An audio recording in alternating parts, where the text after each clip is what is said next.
தீட்டு என்ற விஷயமானது மிகுந்த பகுத்தறிவோடு ஏற்படுத்தப்பட்ட ஒரு ஆன்மீக விஞ்ஞானம். அது பின்னால் மிஸ்இன்டர்பிரட் ஆகி மிஸ்யூஸ் ஆகி இன்றைக்கி இந்து மதத்துக்கே அது ஒரு பெரிய இழுக்காக வந்து நின்றுட்டுருக்கு. ஆக சத்துவகுணத்தை பாதுகாக்க வேண்டும் என்பதற்காக அவர்கள் செய்த முயற்சி அது.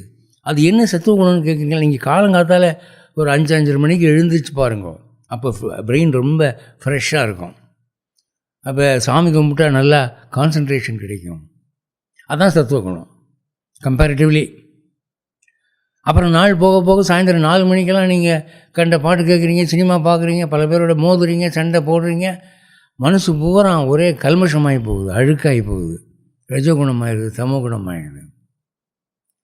இது ஒரு தனி மனிதனுக்கு நான் சொல்கிறேன், ஒரு சமுதாயத்துக்கே இது உண்டு. இதையெல்லாம் யோசித்து பார்த்து தான் இந்து மதத்திலே என்ன செய்தால் சத்துவகுணம் வளரும் என்பதற்கான வழிகளை சொல்லி வைத்தார்கள்.